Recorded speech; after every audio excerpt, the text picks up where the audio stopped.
complètement ignoble, oui. Bah, c'était sexy au XVIIIe siècle. On n'a pas la même notion de sexy. C'est pour une soirée Halloween. Ah! Ouais, bon bah là, ok, c'est bon. Tu ne pareilleras pas à côté de Frankenstein et les zombies. Bon, ce look n'est pas vraiment vu comme à la mode aujourd'hui, j'en conviens. Mais à l'époque de Marie-Antoinette, c'était ce qu'il y avait de mieux. Marie-Antoinette, c'est la seule reine de France que l'on connaît vraiment. Pas pour ce qu'elle a pu faire, parce qu'elle a fait surtout des gosses, mais plutôt pour ce qu'elle a pu porter. D'immenses perruques, d'immenses paniers, d'immenses robes, du taffetas, de la dentelle, des perles, des bijoux, des froufrous en tout genre, des corsets, des souliers, des éventails, 3 couches de maquillage, bref. Marie-Antoinette, c'est l'excès, quoi. Mais le bon excès comme il faut. Et on se demande d'ailleurs ce qui lui est arrivé à la Révolution. Enfin, l'excès, pas Marie-Antoinette, parce que elle... voilà.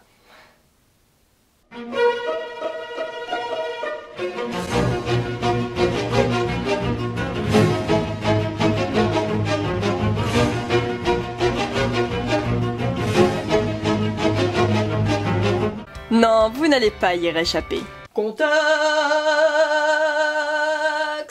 Alors, n'ayez crainte, je ne serai pas aussi long que la dernière fois, puisque dans mon dernier épisode, j'ai parlé du règne de Louis XVI. Pour rappel, le fils de Louis XV a eu 3 garçons. Le premier décède et son père meurt, lui aussi peu après. Louis XV meurt et ensuite, pouf, Louis XVI égale roi. Passons à la suite.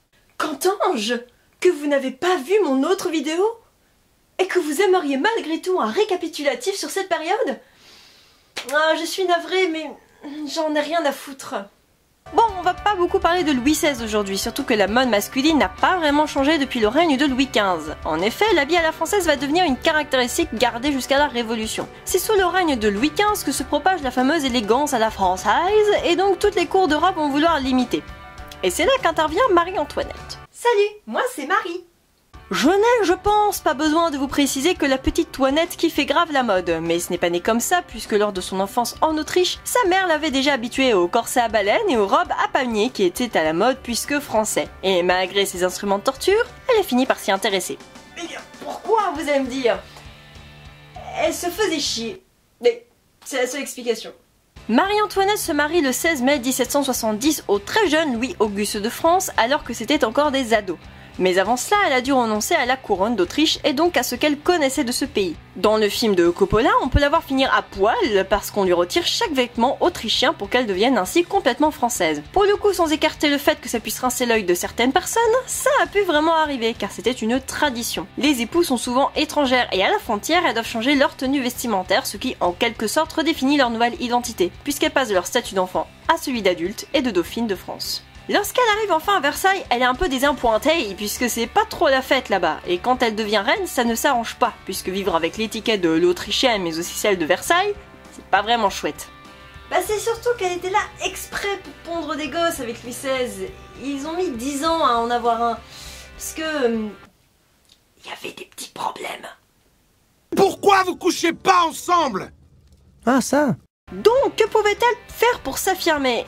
Eh bien, faire ce qu'elle voulait, ce qui va provoquer, choquer et marquer les esprits. Et pour ce faire, il n'y avait qu'un moyen, celui de la mode. Surtout que Marie-Antoinette, elle le sait, elle est très jolie. C'est le seul domaine où elle pouvait s'affirmer, surtout qu'elle adorait la mode. Et venons donc au sujet principal. Mais Jamie, qu'est-ce qu'elle a fait à la mode? Mais Fred, c'est Rose Bertin. Mais c'est qui Rose Bertin, Jamie?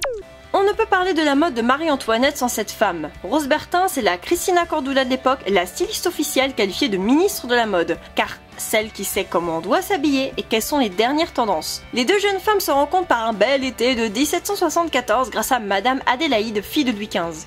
Rose Bertin, c'est celle qui connaît la mode dans tous ses détails et c'est elle qui va faire passer Marie-Antoinette de ça à ça.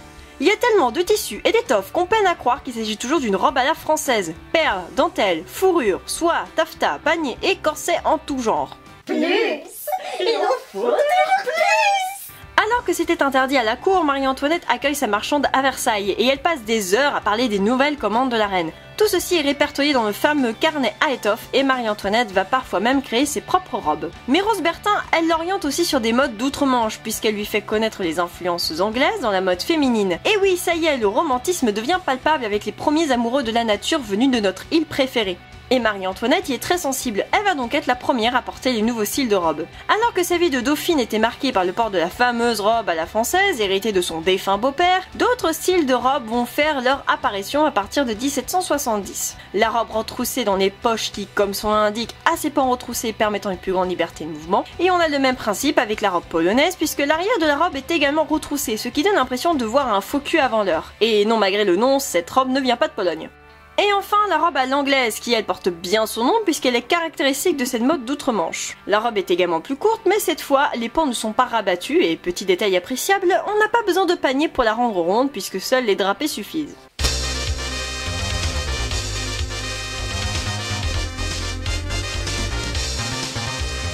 Bref, la reine kiffe, et elle kiffe surtout parce que la nature c'est aussi son truc. En dehors du petit Trianon où elle se réfugie pour éviter les dorures de Versailles, elle crée le hameau de la reine où elle joue la fermière. C'était très à la mode à l'époque, que ce soit dans le retour à la nature et surtout la simplicité, même si on parle de simplicité royale bien évidemment.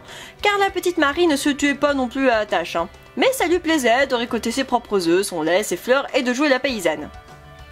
Elle devait quand même se faire chier à rester là-bas toute la journée, elle devait bien avoir d'autres préoccupations.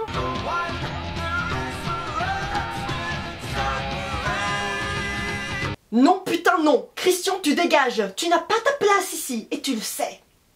Bref, le hameau sera aussi un retour aux sources pour Marie-Antoinette, car il faut le dire, ses robes, elles lui coûtent beaucoup d'argent. Pas tout l'argent de l'État, mais un bon paquet quand même.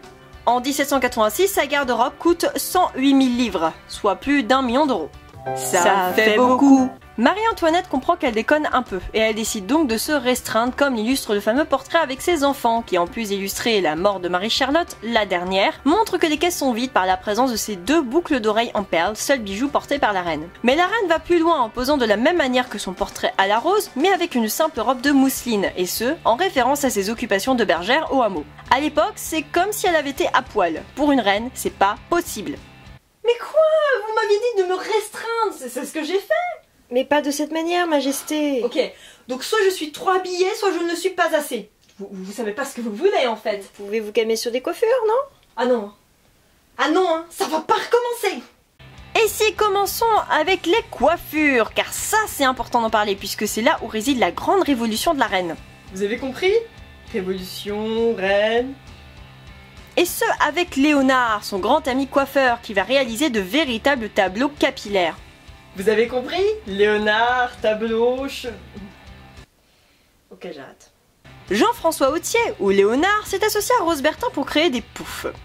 Non, c'est poufs. Oui, ça peut prêter à confusion, je sais. Les poufs sont de très hautes carcasses de chevelure sur lesquelles on mettait un peu ce qu'on voulait. Et il y en avait donc pas mal de types. D'abord les poufs à sentiments, où l'on accrochait le portrait d'être cher par exemple, puis viennent les poufs d'actualité, comme celui à la Belle Poule, en lien avec l'indépendance des États-Unis, les poufs de circonstance, pour le changement de règne, ou les fameux poufs piqués de plumes d'autruche, qui sont les plus connus car ceux les plus portés par la reine.